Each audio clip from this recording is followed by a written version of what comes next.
Good morning, everyone. Good morning. This is the 17th of July, 2022. This is Fellowship of Spirit coming to you from Farmington, New Mexico. My name is Ron Holloway, and I'll be your moderator for today. And we have a great lineup for you today. Margaret Cheesebro is going to play music, and I think Steve or Betty, are you going to sing too? Yep. Betty and Steve are going to sing, along with anyone else who wants to join in, of course, but they're going to lead us. And our presentation today is Susan Barnes-Smith from Belize, who is going to talk to us about I don't know why, we don't have a title, but that's okay. We can do a surprise. Call freedom. We do, anyway, freedom, okay, all right. So anyway, Susan is going to give us our message. And we're gonna have a great time, and we're gonna begin by asking, we have a guest with us today who has never been here before. She is from Grand Junction, is that correct? Yeah. And she was sent to us by the Woodwards. We all remember the Woodwards. And and your name is? Lizzie. Lizzie. And so welcome, Lizzie, and we hope you enjoy our connection here, and that you find your way back to us on future Sundays. Jerry, any other announcements? Of course, we had our yard sale. It's been over a week ago now. We did really well there. I wasn't even there, but Jerry and her helpers and all of the whole congregation came together, and we made over $1,100. Pretty nice for 2 half days, I guess, really, of work, and it turned out really well. So there is Carol Littletree is with us. Hi, Carol. And Hi. Yvette, or also known as AKA Gaia Love. So we see her too, and we're glad to see her because she's in a transition in her housing situation up in Colorado, and she's so sometimes she's with us and sometimes she's not. We're glad she's here today, and hope that we need to send her prayer and light that her housing situation changes pretty fast, because she needs to have a good place to live with her and her animals, certainly way long time before it gets cold in the mountains of Colorado. So anyway, all right, so this morning, are you ready, Margaret? Okay, Margaret is going to play our prelude, and just kind of relax, close your eyes, and try to get into the resonance of spiritual being.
Thank you, Margaret.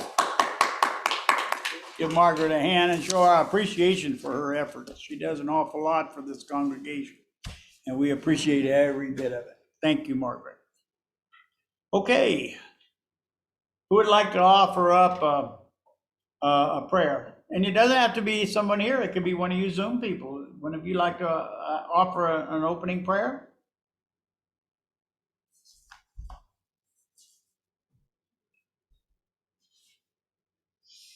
No.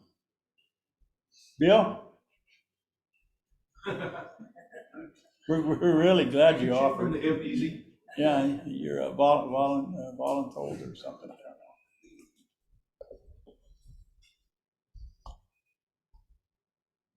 Good morning. Thank you for joining us all here together so that we can raise our voices together and connect on a spiritual level. As said in the book, when two or more gathered in my name, I am there with them. And so let us be rejoiceful for the blessings we have. Be thankful for the hot weather, even though we all think it's too hot. The wonderful world that we live in, we're blessed. Remember to give gratitude each and every day. In the name of Mother, Father, God, Lord. Thanks, Bill.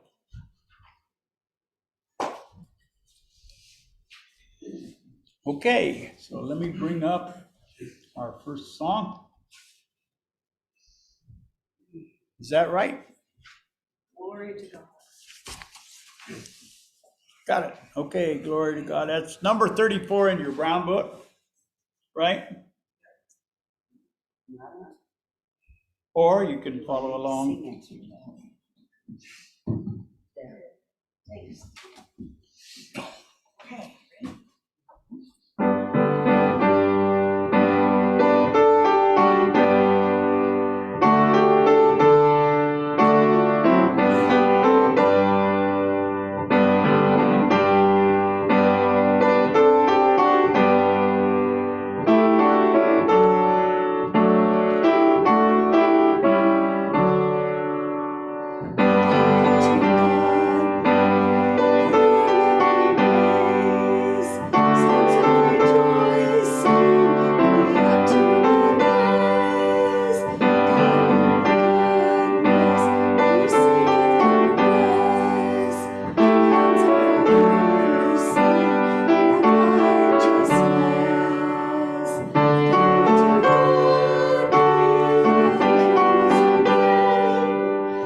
Okay.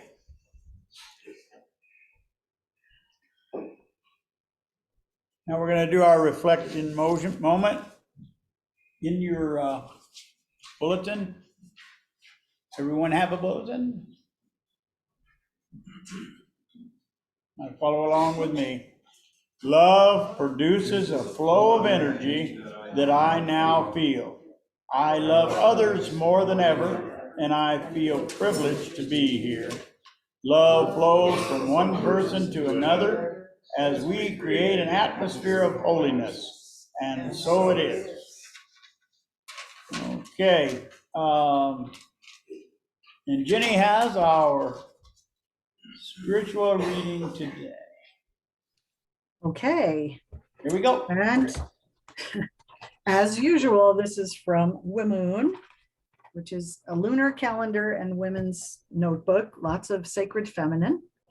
This one's called Mud Pearl, and it is by Katya Wilson, written in 2020. I had believed if I was to become a pearl, I would no longer be messy. I had believed if I tamed my imperfections, I would be loved. I had believed my wildness would strip me of my dignity. Now I see that without my wildness, imperfections, and messy, I could not be part of humanity. I am the swirl of night becoming herself in the first kiss of dusk. I am night before she is confident of her blackness.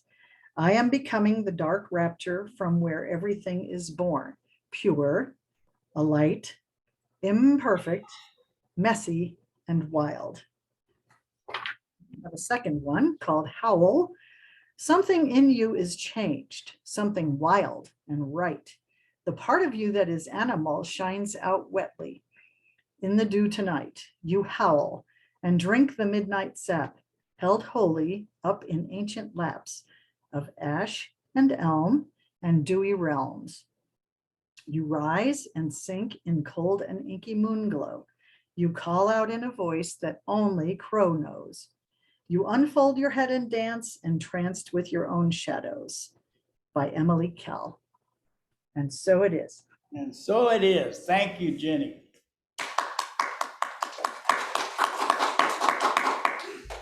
All right. Get off of there.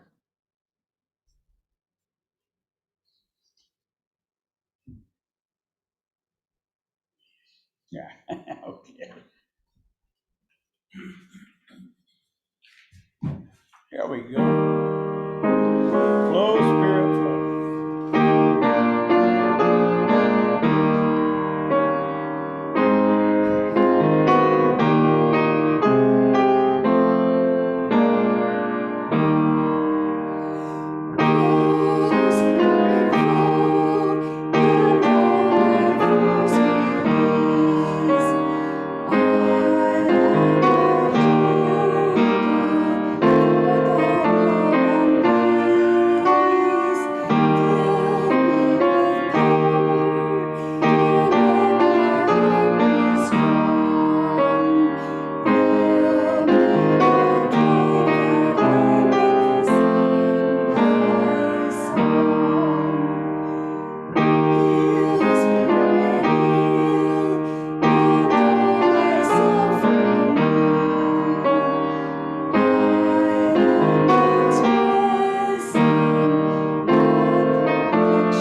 All right.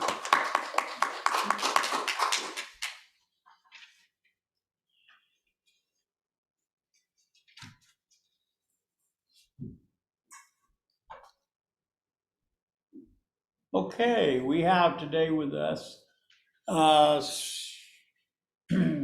Susan Barnes Smith, who was one of the original people who started this fellowship many years ago, 30 years ago now, with her deceased husband and partner, Randy Barnes, who just left this earth about a year ago now, isn't it, Susan? It was November 24th. Less than a year, yeah.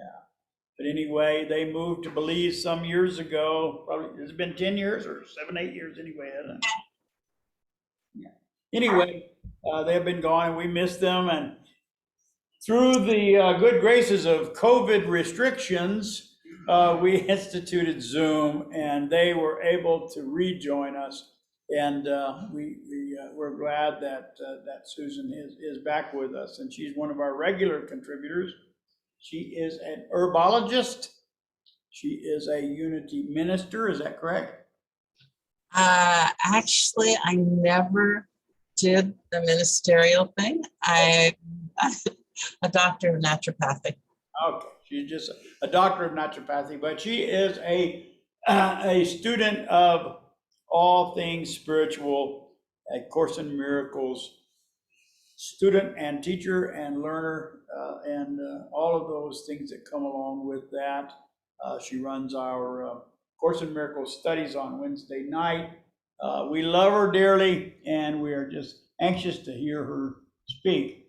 So take it away and let us welcome Susan Barnes-Smith.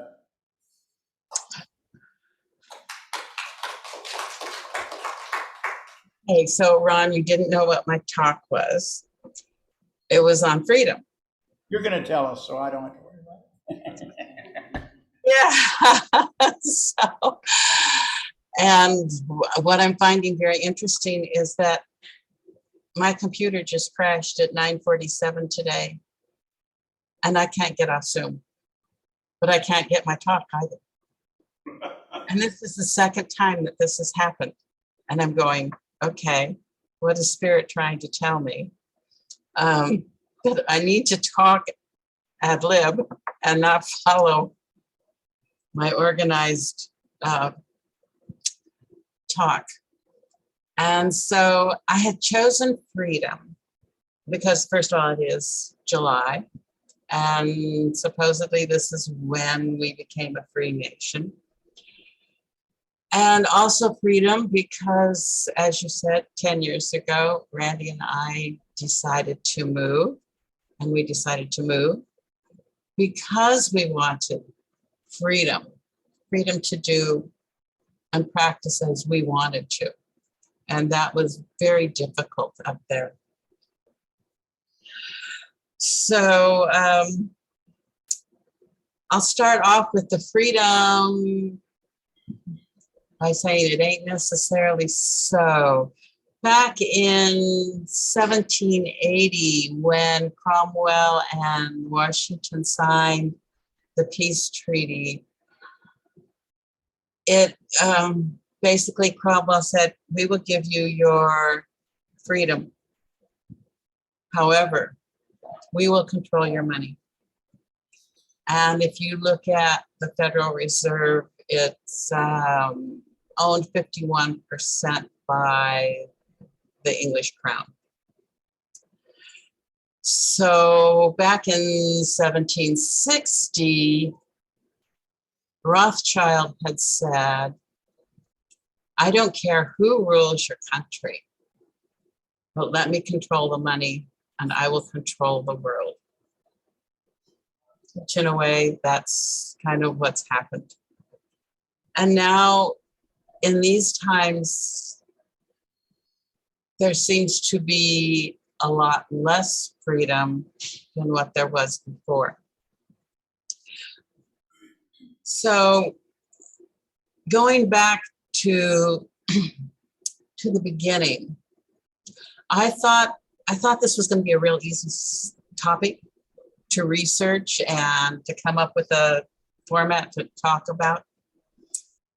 And I found that I ended up with more questions than I have answers, because I'm not really sure about freedom.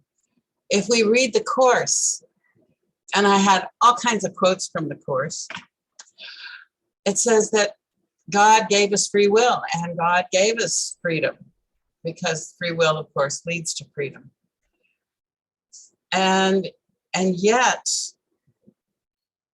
then I was talking to Ian and he says, well, wait a minute, are we really free? You know, you have to follow the laws of the land. You have to follow the laws of society. You have to follow the laws of most people, of their churches and their beliefs.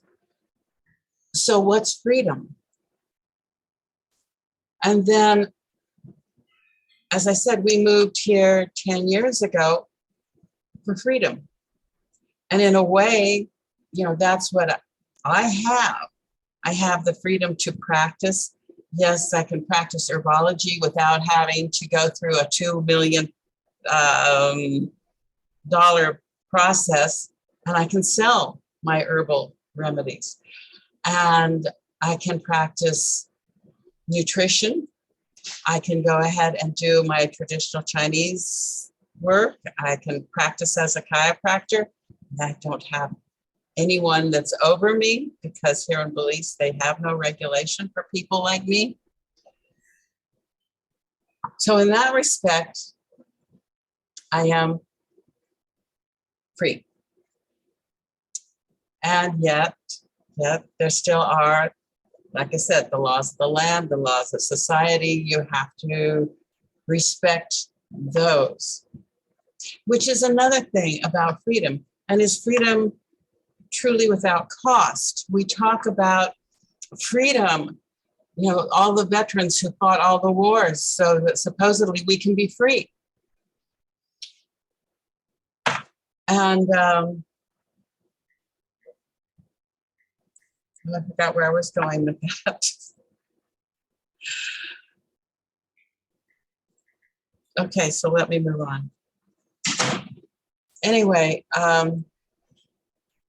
so we're down here, we're free to a certain degree, following some of the, still working within the laws of society and all of that. And then we look at free will. And do we have free will? Now, like I said, Course says that yes, we do. It's a God-given right to have free will, to choose. Okay, so now let's go to choosing. Let's go back to Adam and Eve. Adam and Eve were in the Garden of Eden, or what we call paradise. And so we look at the Sumerian word. What does Sumerian word paradise mean? It means enclosure. The Garden of Eden was an enclosure for Adam. The Sumerian word Adam translates to animal. And then there was what you might want to call an archangel, and they came to Adam and Eve and gave them wisdom and knowledge. And they chose, and this is where free will comes in. They chose to leave the garden, not that they were cast out. And so then they went into the outer world. And were they free then? No, they still had to do what we have to do, follow the laws of the land, working with nature. And if you don't, then you have penalties. So freedom. And now I remember where I was going with the freedom before. Is freedom really free? Because in order to have freedom, and what all those veterans did, you have to keep, I don't want to say fighting for it, but searching for the light. Because you have to have respect, you have to have responsibility, and you have to have reliability, what I call the 3 R's. Because, okay, I'm free to buy all the animals I want, but I have to be reliable to feed them. and I have that responsibility. And if you don't respect the animals for their strength and everything, they can hurt you. And that has happened when I wasn't careful, reliable. I've had a big steer come at me. That was rather frightening. So freedom entails that you have to have these 3 R's: responsibility, respect, reliability. So I have the freedom to have these animals, but I have to have the responsibility to feed them and take care of them.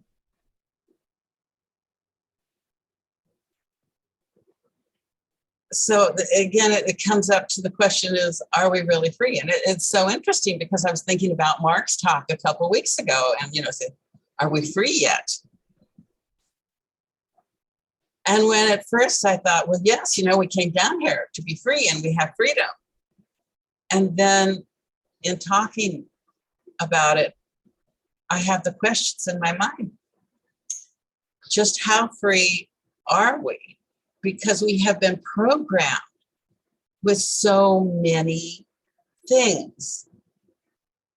And the other thing is Course will tell you that freedom is love. Now, what's the opposite of love? We all know it's not hate, it's fear. And how many of us are stuck in this, okay, where we have this fear of living, we have this fear of dying, we have this fear of being sick, we have this fear of what are other people going to think of us? We have all of these fears. What am I going to do if there's no money or if the economy crashes? What am I going to do if, as I did this morning, I got up and found that there was no food for the cows and there were a lot of other things. And so, I had to do so many other things in order to do what I needed to do. And then there's always a fear. What if it doesn't work out the way I think it's going to? What if I couldn't carry that 50-pound bag over, which I barely made it anyway from the, that's a lot of weight. So how much does fear control you? Fear of what? Mom and dad, what siblings, what society, all of those things are going to think about you. And if you have that fear, how can you be free? Because you aren't. Fear of, okay, let's take right now. Okay, everyone's fearful of not being in places where they still have to wear masks, like here in Belize, they still have to wear masks at all of the government offices and the banks, anything like that. And the thing is that a lot of those masks, it's like wearing a chain link fence to keep a mosquito out. That's not going to stop it. And then a lot of my alternative, of course, information says that when you're breathing all of that bad air, you actually are making yourself sicker. And yet I have all these people that are walking along the road and are riding their bikes, because half the population rides bikes here. And they all have masks on. Why? Because of fear. Because they were told that they're going to catch something. If you knew that you have that inner strength and you knew about your body, then you don't have that fear. I don't have the fear that I'm going to catch anything from anybody. When you touch someone, are you afraid that you're going to catch whatever they have? Actually, what happens is that by close contact, we raise our vibrational level, and that strengthens our immune system. We strengthen our immune system with positive thoughts, with a good, wholesome diet, with good actions, exercising. Everything we do strengthens us. So what are we afraid of? So someone said, actually, a lot of people aren't afraid of dying. They're afraid of the death process. And so, this is one of the things that the book group really helped me with, is because they talked a lot about being on the other side. And that is so incredible. There is no fear of dying. And of course, if you're like me, I happen to remember 33 different lifetimes. And I can tell you about the different ways to die. I remember being bayoneted in the gut. I remember being stuck in the back. Actually, my son Brian, when he was 3 years old, actually saw the sword sticking out of my back. And that was my clue that he remembered the same thing I did. There was, I can remember being hung by the neck of death. I always said my neck is long because I remember being hung.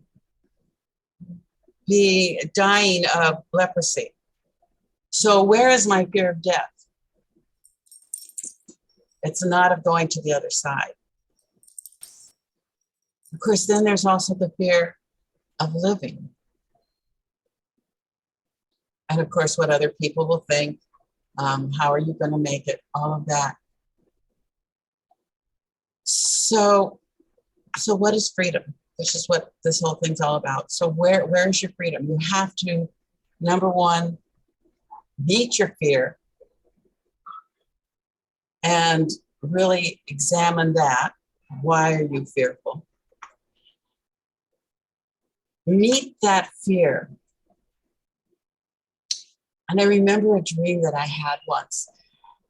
And I was laying in bed, and there was this very dark object in the doorway, and it kept coming closer and closer and closer to me. And I kept saying, okay, love conquers all things. And so as this dark object was coming, I kept saying, I love you, I love you, I love you. And it got right down in my face. And I said one more time, I love you. And it disappeared. And that helped me a great deal to overcome most of my fears. There's still, I'm human.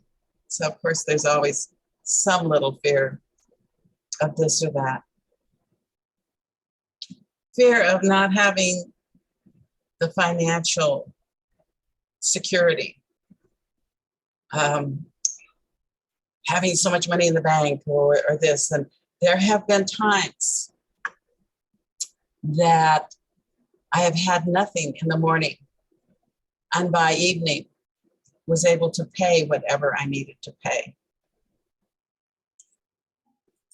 And to me, why I was able to do that is because I was able to trust.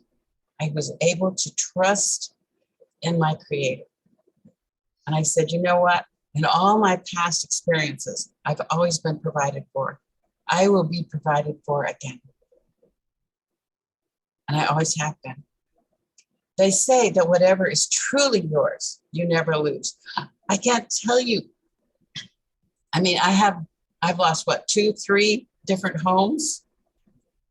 And yet within 2 to 3 years, I always had more than I lost. And it was always more and better. So what have I to fear? What have you to fear? Do you really trust?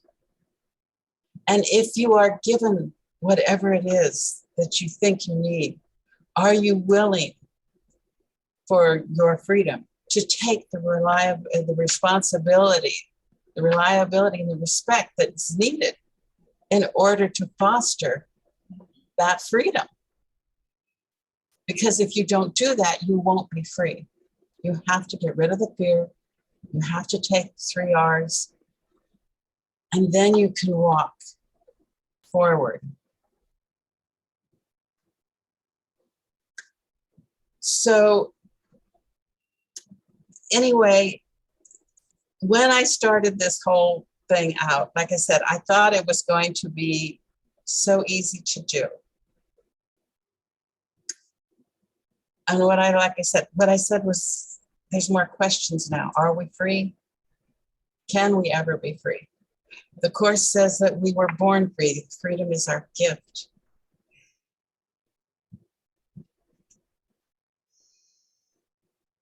There's another story I would like to share.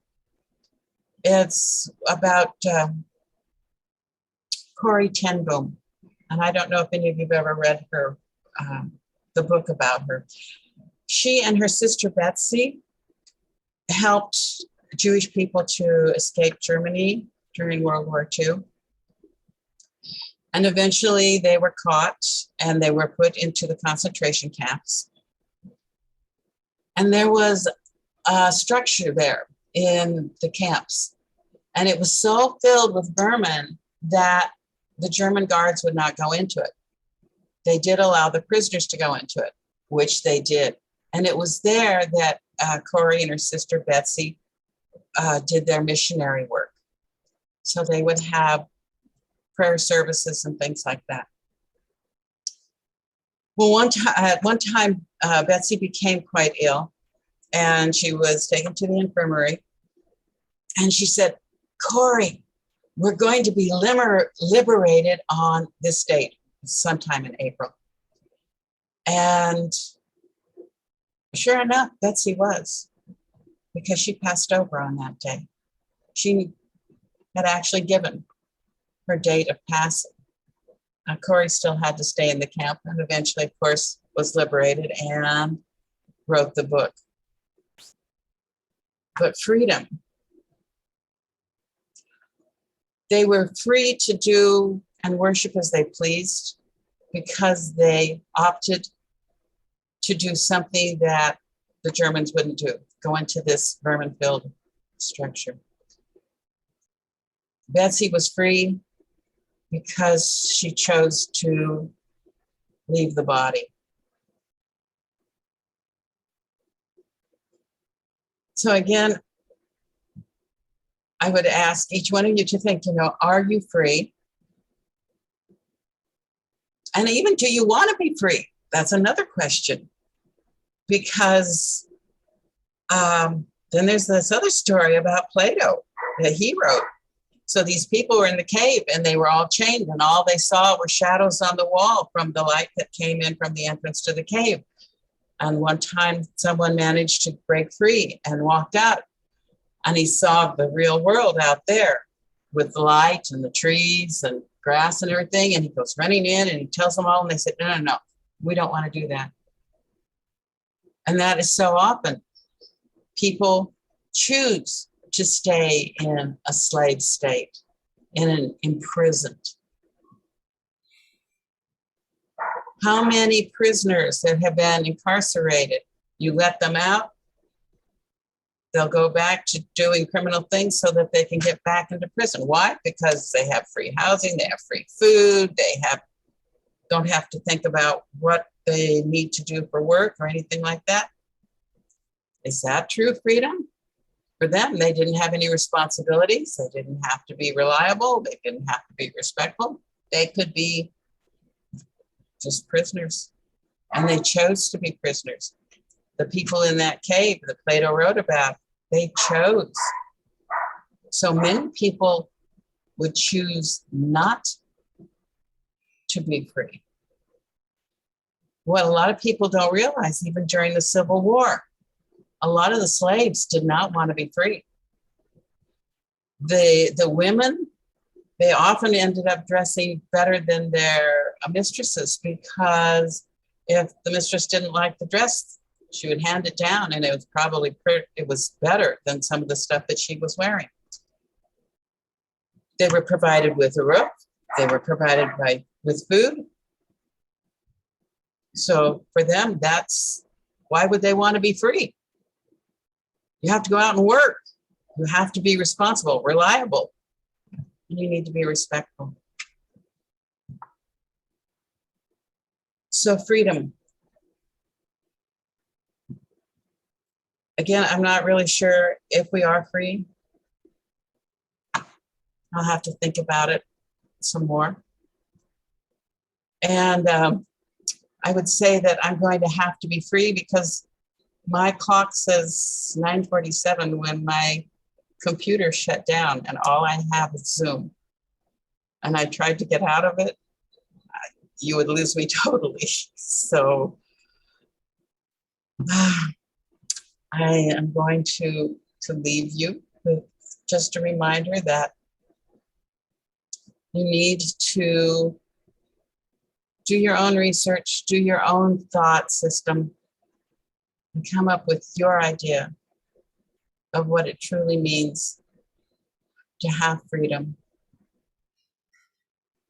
Namaste. Thank you, Susan.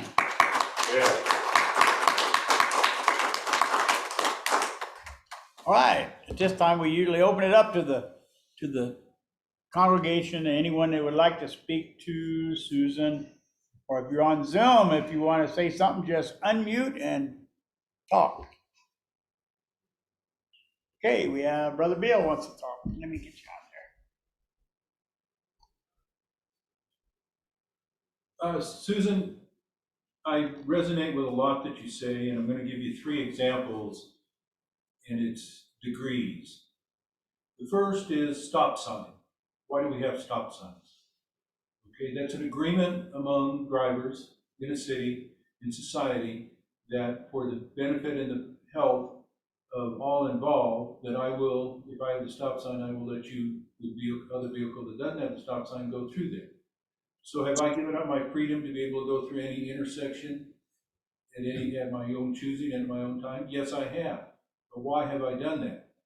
I've done that because it's an agreement to keep us mutually safe. Moving up to a state level, somebody might say, well, New Mexico gives driver's license to illegal aliens. Well, why would they do that? Because they want to be able to know what their driving record is, and if they're they're problematic and causing problems driving, then they're going to go ahead and have consequences that way. And so there again, it's a balancing of, the freedom of yes or freedom of no. You move on to a world level, Russia invades Ukraine. We as a collective society, the one majority, what we'll call the free or whatever, say that's a bad thing for one country to come across another country's property. Okay, but there are countries out there that say, no, that's okay, Russia can do that.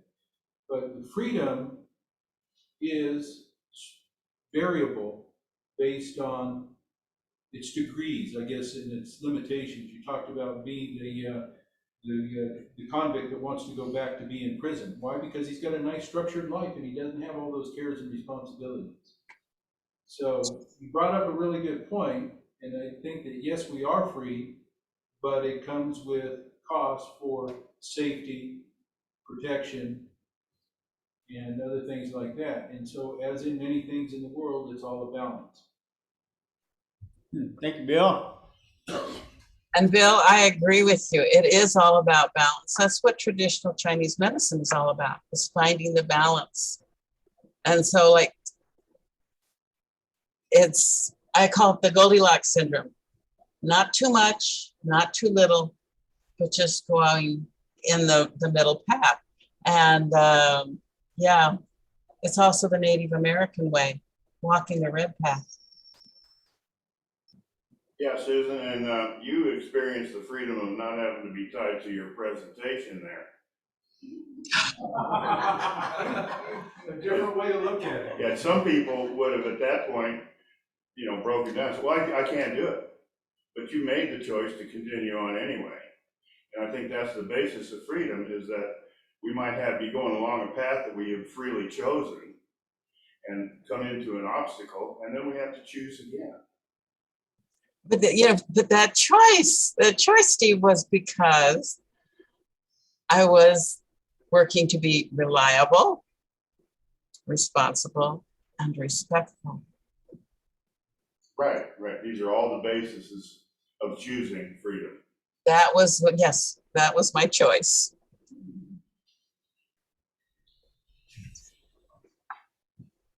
Oop, we got another one coming. Morning, sis. Hello, my favorite sister. I would like to address just your one subject of fear. I love the freedom talk, but in course, it says nothing to fear but fear itself. Yeah. And sometimes we give that fear over to our minds, to our ego, and let it run amok. And so if we can remember that it's it's what we imagine in our minds that the problem is. But thank you. You ad-libbed beautifully.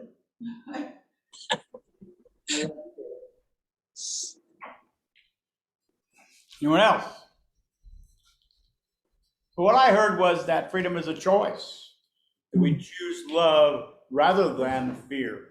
And we make love our reality and recognize fear as only as an illusion that we don't want to buy into.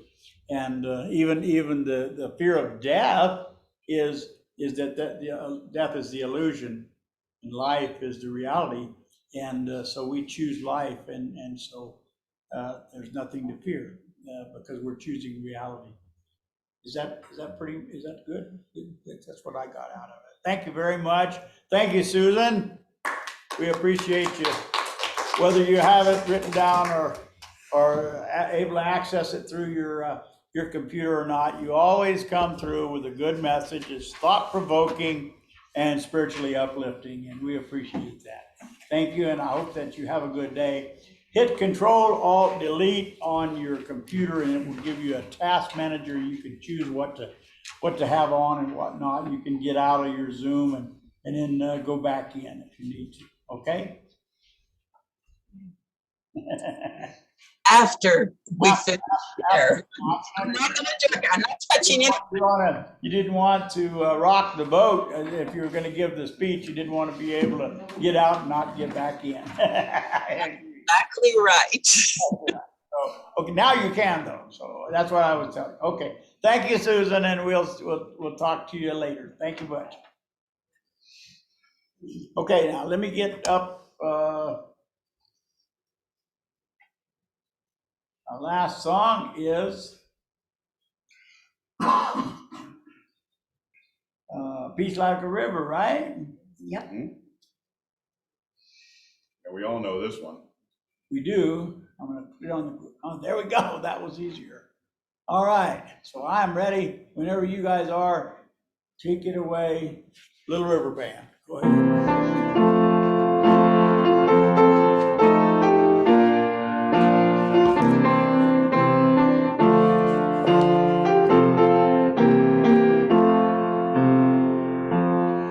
I've got peace like a river. I've got peace like a river. I've got peace like a river in my soul. I've got peace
right.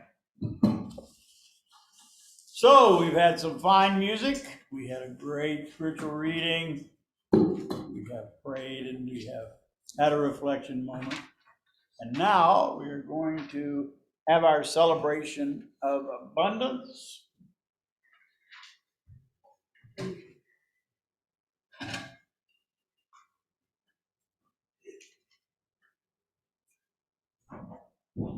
So let us place over our heart that which we intend to contribute and follow after me. Divine love flowing through me blesses and multiplies all that I have, all that I give, and all that I receive. Through infinity, I am prosperous.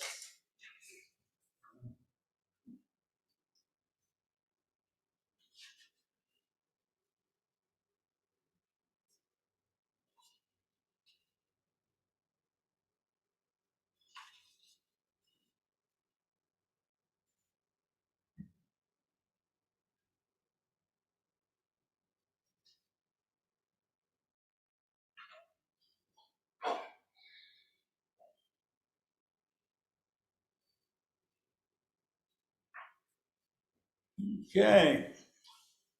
Jerry, do you have any announcements? I do not, we haven't had a board meeting in quite a while, so we probably need to have one next month. We will have one on the second Sunday in August.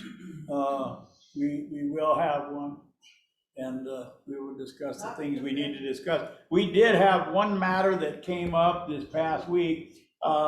One of the groups that meet here, and it's someone that we have a long history with and a good relationship with, has asked us to rent our projector and screen.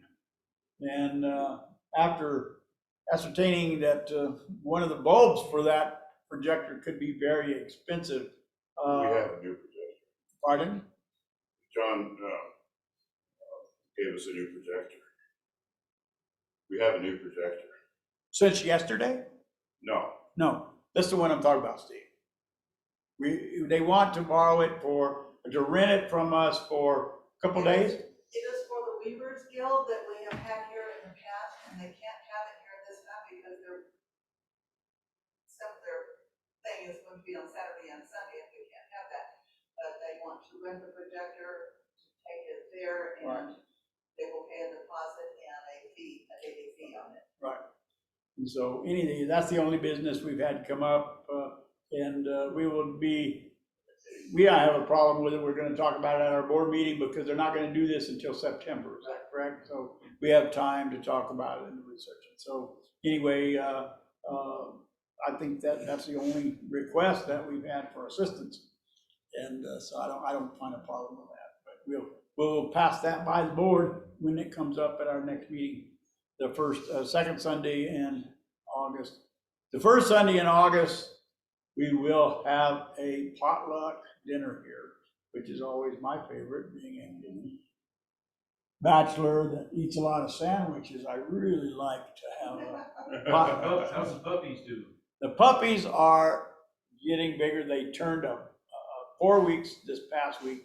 They are all over the house. They have broken down their cage and got out, and they get all over, and they're eating now solid food and pooping a lot and everywhere. And I want to assure everyone that I do wash my hands and sanitize them before coming to okay. so you know that. But they're really cute. They're really great. I already have one commitment to take one. I'm going to keep one, and I have 10 of them. So if anyone would like to have a puppy that is half Catahoula and half Lab, they're going to be a medium-sized dog with lots of spirit and would be great escape artists. They'll get out of anything. So if you want to have a challenge, let me know, and I'll make sure to hook you up, because I have a variety of them all the way from almost black to almost white. Some are made like bulldogs, and some of them are like just golden retrievers, and all this stuff. There's a wide range of colors and markings, and they're beautiful little dogs. So anyway, that's the report on the brood. Anyway, is there anything else that we need to talk about? Anybody have any organizations that they would like to promote? Nobody's singing or dancing or doing any theatrical things? No? Okay. Well, it looks like we're just going to continue on with our summer. However hot it is, will be however hot it is. And so we will endure, and we will try not to be too critical, because in the wintertime, people will remind us, yeah, you used to complain it was too hot, now you're complaining it's too cold. So we're going to try to avoid that trap. Anyway, it's wonderful here in San Juan County. The day is really sunshiny, and we've been having a little bit of rain over in Aztec, which makes it nice. And things are green, and the weeds are really growing well. So anyway, we hope that you have a great day and a great week. And it is now time for our closing prayer. Does anyone want to make a closing prayer? If not, I will. Father, Mother God, we thank you for this day. We thank you for this fellowship, which gives us an opportunity to come together and make a connection in the Spirit, to learn and to teach and to help each other along this journey of life as we go through and learn to live this life, whatever lessons we are here to learn. We ask that you would protect us. We ask that you would protect our first responders, our military, all people across the globe who are in any danger or any heightened thing that could harm them in any way. We ask that you would protect them. Be with them. Even in our greatest anxiety and our most fear, we know that you are with us. We ask that you would continue to us your blessings and protection. In these names, I ask in the name of the Christ Spirit. Amen. Okay, now we're going to circle up. We're going to make a circle, and we're going to sing songs. So, you got our, everyone ready?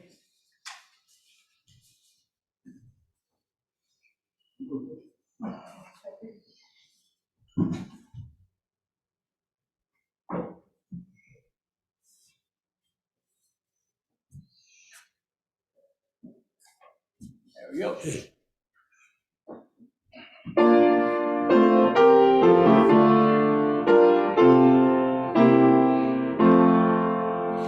God bless America, land that I love. Stand beside her and guide her through the night with the light from above. From the mountains to the prairies, to the oceans white with foam.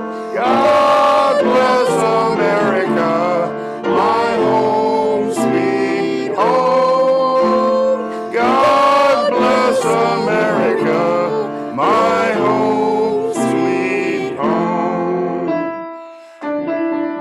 Weave us together, weave us together in unity and love. Weave us together, weave us together in unity, and yes, there is peace on earth, and yes, it begins with me. Yes, there is peace on earth, a peace that was meant to be, with God as our Father, family all are we. Let us walk with each other in perfect harmony. Yes, peace begins with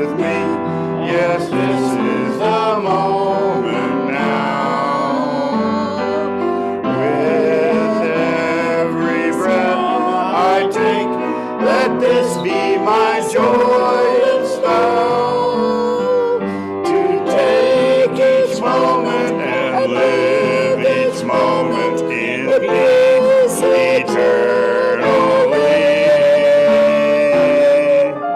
Yes, there is peace on earth, and yes, it begins with me.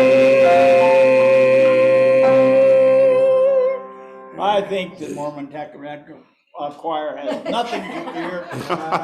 We enjoy it and we love each other and it's Yes. really good. So, Amen. yeah, may God bless you and keep you until we meet again. Amen. Got it. Amen. Steve, Roger,